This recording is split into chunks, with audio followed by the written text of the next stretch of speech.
My name's GuyKesTV and I've been a professional bike and kit reviewer for nearly 25 years. And today, the bike I'm live ride reviewing is the Sonder Cortex NX Eagle Spec.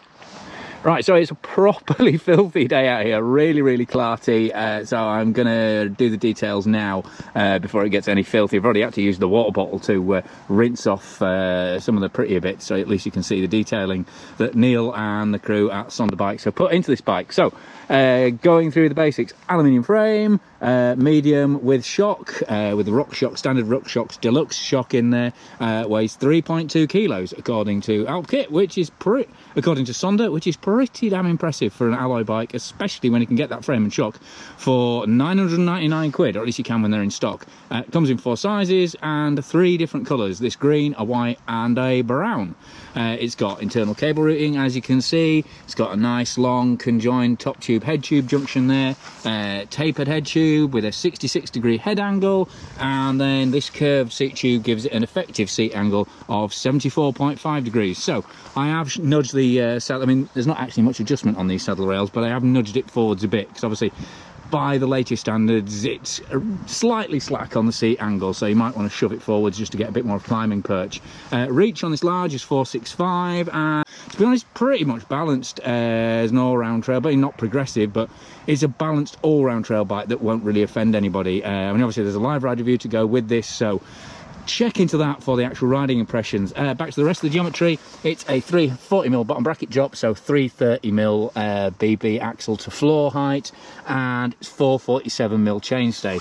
Relatively long, but obviously that adds stability to the bike, and it means there is room in the back of the bike for a 2.6-inch tyre with plenty of mud space. And this is a 2.4-inch WTB Trail Boss. I think the label's under here somewhere. Yeah, as you can see, it's a tough carcass with fast rolling compound, and it's a relatively fast rolling tread. And then up front you have a Vigilante 2.5 light carcass, high grip Tritec compound on there. I mean, they come inner tubed as standard, but Sonder will fit a tubeless kit, sealant, valves and everything for an extra 40 quid upcharge. And talking of upcharges, as I say, it comes as standard with a RockShox deluxe shock, but I rode it with that first.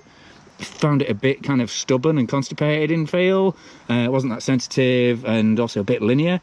So I got Neil at Sonder to send me their Cane Creek inline upgrade, which is 150 quid, but that gets you high and low speed compression and rebound adjustment, and this climb switch lever, and the whole shock is just more subtle, more sensitive, and it really brought the bike alive, made it a lot more fluid, a lot grippier. I mean, if you want a bike that just pedals extremely firmly and, you know, the back end's there when you need it for emergencies, then stay with the RockShox. But for more of a fluid, connected, full suspension feel, I would definitely spend that extra 150 quid to get the Cane Creek on there. As you can see, 120mm of travel via this little linkage here. You know, it doesn't look massively stiff, and the back end, you know, single-sided connection there. But I have to say, I had no trouble at all with stiffness on this bike, and it's a full 4 pivot. It's a full 4-bar linkage there, so you know, it's naturally a relatively neutral bike, you know, so whatever shock you put in there, it's going to bring out the character of that shock really well. In terms of other detailing, you've got, sorry, there's a bit of a pond in there, but it's a Synthase style vertical rear mech mount, obviously boost rear end and then boost front end.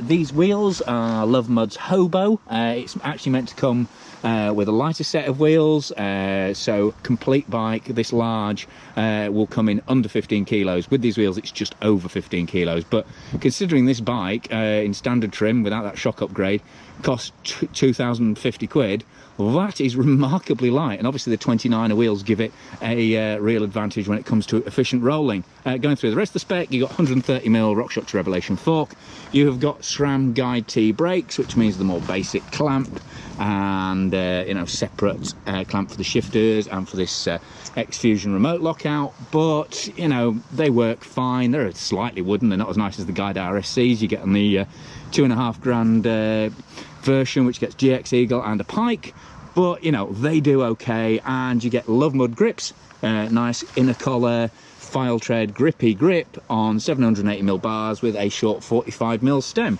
So in terms of cockpit feel, it's absolutely bang on.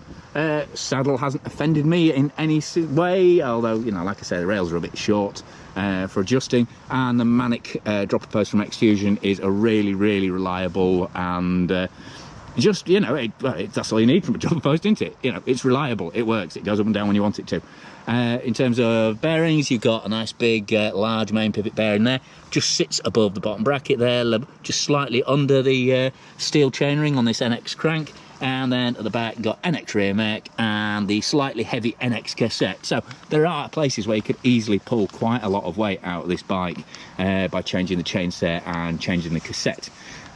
So, you know, and really kind of hype up that remarkably good alloy frame weight. And the other thing is, while they do 3 stock builds, Sonder are very much a small grassroots UK company, and even though they're absolutely flat out meeting demand at the moment, I think they're sold out in pretty much all bikes at the moment. Wherever they can, they will accommodate kind of custom requests, or if you want to get a bike built up to your spec, ring them up, have a chat with Neil, and he will do everything he can to try and build you the bike that you really want to ride. And we'll just go around the other side so you can see a bit more of the detailing. Oh, I haven't washed this bit. As you can see, somewhere under there is a threaded BB. You've got, you know, the internal camera routine pops out there and then comes in there on the seat tube and then stays external on the chain stage. Just makes it a bit simpler to produce and makes it easy to service as well.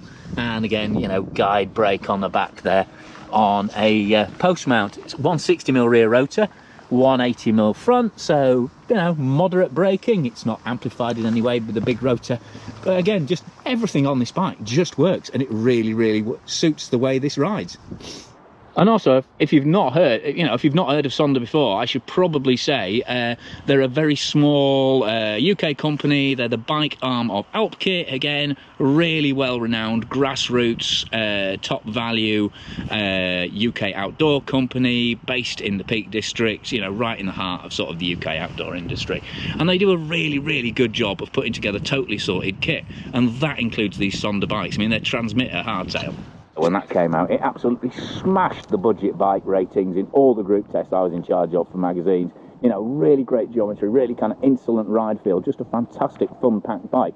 And that's still in the range. Then you've got this Cortex, then you've now got the Evo and the Evol, which are the longer travel bike, 150 fork, 130 rear, and then 140 rear.